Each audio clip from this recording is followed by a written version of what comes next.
नमस्कार. कळवणमधील ओतूर गाव. सर आपलं नाव सांगा. जिभाऊ माधू जाधव, राहणार ओतूर, गावदरी शिवार, तालुका कळवण, जिल्हा नाशिक. सर मला सांगा तुम्ही आपण जे आता ही जी कांद्याची चाळ आहे या चाळीमध्ये जो आपण कांदा टाकला पण हा कांदा लागवडीपूर्वी म्हणजे साधारण लागवड किती तारीख लागवड होती? 20 डिसेंबर. 20 डिसेंबरची लागवड बरोबर ना. आणि आपण आपलं जे ग्रीन इवाचे प्रोडक्ट आहे सॉईल वर्धन, सोबिंग, ग्रोईंग, आवरा ही जे आपण औषध दिले ही किती तारखेला दिले आपण? हे जानेवारीमध्ये दिलेले. जानेवारी किती तारीख? 15 तारखेला. 15 तारीख बरोबर ना. 15 तारखेला आपण आपले औषध चालू केलं. पहिलं आपलं वर्धन बरोबर ना. सॉईल वर्धन आपण पाण्यातून दिलं, सोविंग आवरा पाण्यातून दिलं, ग्रोईंग आवराचा स्प्रे घेतला आणि फ्रुटिंग आपण स्प्रे देऊन एक पाण्यातून डोस दिला बरोबर ना. तेवढेच आपण आपलं औषध दिलं. त्याच्यानंतर हा कांदा तयार झाल्यानंतर आपण काढला कधी? मे महिन्यामध्ये काढलेले. मे महिन्यात नाही, काढल्यानंतर तुम्ही काढल्यानंतर 8 दिवसात लगेच साठवण केली. बरोबर. म्हणजे साधारण मे महिन्यामध्ये. मे महिन्याच्या किती तारखेला? मे महिन्याच्या सुरुवातीला म्हणजे सुरुवातीला. हो म्हणजे जो आपला पाऊस सुरू झाला ना त्याच्या आधीच. म्हणजे मे महिन्यामध्ये तुम्ही यावर्षी पाऊस लवकर झाला होता बरोबर ना. मे महिन्यात तुम्ही साठवणूक केली. साठवणूक केल्यानंतर आज साधारण मे ते आजचा जो आपला कुठला आहे? ऑक्टोबर महिना आहे. कंप्लीट 6 महिने झाले. 3 नोव्हेंबर आहे आज. 3 नोव्हेंबर आहे बरोबर. म्हणजे तुमचे कंप्लीट 6 महिने पूर्ण झाले बरोबर ना. मला सांगा जे तुम्ही आजपर्यंत कांद्याची शेती करता या कांद्या शेतीमध्ये तुम्ही आतापर्यंत जे कंपनीचे प्रोडक्ट वापरले होते आणि तो कांदा किती दिवस टिकत होता?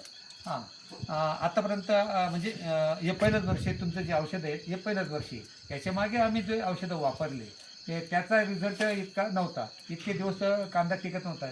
4 महिने 5 महिने याच्यापेक्षा कांदा जास्त टिकत नव्हता. या वर्षी ह्या तुमच्या औषधांमुळे 1 महिना जास्त कांदा टिकला आणि अजून बी टिकणार आहे. अजून किती पण टिकू शकतो? अजून 1 महिना टिकू शकतो. बरोबर. म्हणजे साधारण 7 ते 8 महिने कांदा टिकू शकतो. कारण पुढे लाल कांदा निघाल्यानंतर या कांद्याचं डिमांड संपलं तर मग आपण तो कांदा ठेवू शकत नाही.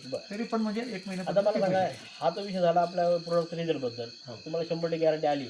पण तुमच्याबरोबर तुमचे कोणी मित्र किंवा नातेवाईक होते त्यांनी तुमच्या शेजारी जो कांदा साठवणीत आणला त्याची काय परिस्थिती झाली होती? तर आम्ही यावर्षी तुमचे काय औषधांचं काय ग्रीन इवाचे प्रोडक्ट वापरले. याचे प्रोडक्ट वापरल्यामुळे आमचा कांदा पूर्ण चाळ व्यवस्थित तशी आतापर्यंत जेवढा कांदा आम्ही विकला त्याच्यामधून एक ट्रॉली जी आपण भरतो त्याच्यामध्ये सर्वसाधारण कांदा थोडाफार सडतो पण जास्तीत जास्त किती 1 कॅरेट खराब कांदा आपण मागे 1 कॅरेट म्हणजे 20 किलो कांदा. बस 20 किलो कांदा खराब. बाकीचे कांदा ॲव्हरेज मध्ये जर पकडला आपण 6 महिन्यामधून 1च कॅरेट कांदा खराब झाला. 25 क्विंटलमध्ये 1 कॅरेट खराब निघतो. ओके. तर आमच्या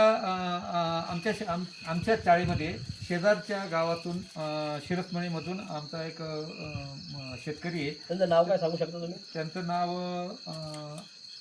गणेश थोरात म्हणून आहे. ओके. त्यांनी हे औषधं वापरलेली नव्हती. ओके. त्यांनी आपले रासायनिक औषधं वापरले होते.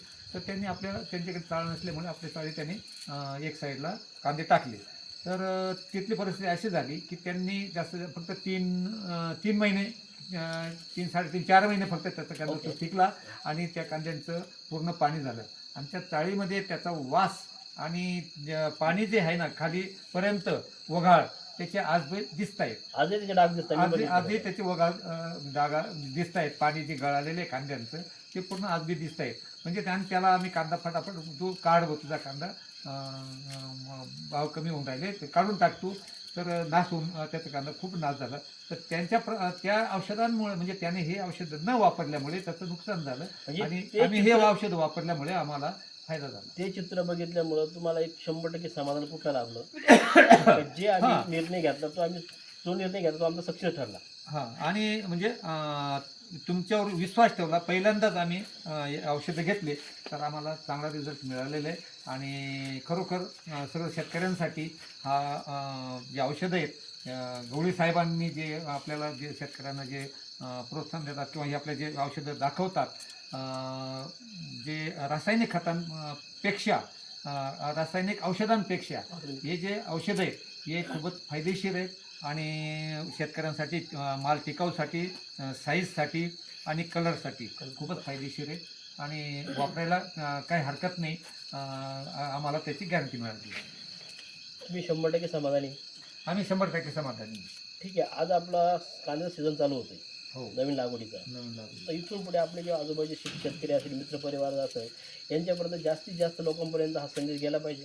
हो आणखीन म्हणजे हा संदेश तर या औषधांचा संदेश तर पुढे गेला पाहिजेच, परंतु माझं आणखीन एक त्याच्यामध्ये ॲड करायचं आहे, माझं म्हणणं हे करायचं आहे की ते तुमचे जे औषधं आहेत या औषधांपासून हा जो आपला आता बरसात आहे, हे पाऊस खूप पडतो आहे आणि या पावसामध्ये लोक रोपं टाकतायत, जे कांद्याचे जे रोपं टाकतायत तर त्यांचं खूप नुकसान झालेलं आहे. तरी ते नुकसान होऊ नये, कितीही पाऊस असला तरी त्या पावसापासून त्या रोपांचं उगवण आणि वाढीकरण चांगलं व्हावं असे काहीतरी तुम्ही ते पण औषधं ते द्यायला पाहिजे असं आमचं म्हणणं आहे. 100% देतो आपण. किंवा आजही आपल्याकडे दिलेल्या लोकांचे खूप मोठे प्लॉट आहे, आजही ते 100% क्लिअर आहे. आता हे कोले सर जे चांदवडचे यांचा स्वतःचा प्लॉट आहे, तुम्ही आता यूट्यूबला किंवा आपल्या व्हिडिओमध्ये बघू शकता, तुम्ही टाकलेला आहे तो ग्रुपला आहे, तो बघू शकता तुम्ही. तर 100% याची माहिती तुम्ही थोडीशी याच्याद्वारे मोबाईल ॲपद्वारे शेतकऱ्यांपर्यंत पोहोचली पाहिजे. 100% हा जो व्हिडिओ तर आपला तर फेरणार यूट्यूबला, पण आपण ग्रुपला पण टाकत असतो आणि ज्यांना आपण देतो औषध त्यांचा पण आपण बिफोर आफ्टरचा फोटो घेऊन आपण शेतकऱ्यापर्यंत पोहोचवतो. आणि आता तुमची हे सुरुवात असल्या कारणाने शेतकऱ्यांचा थोडासा विश्वास अजून बसलेला नाही आहे, परंतु भविष्यात माझ्या मते 100% लोकांचे विश्वास बसेल आणि लोक तुमचे औषध चांगले वापरतील ही मला गॅरंटी आहे. ठीक आहे सर, धन्यवाद. Okay, thank you.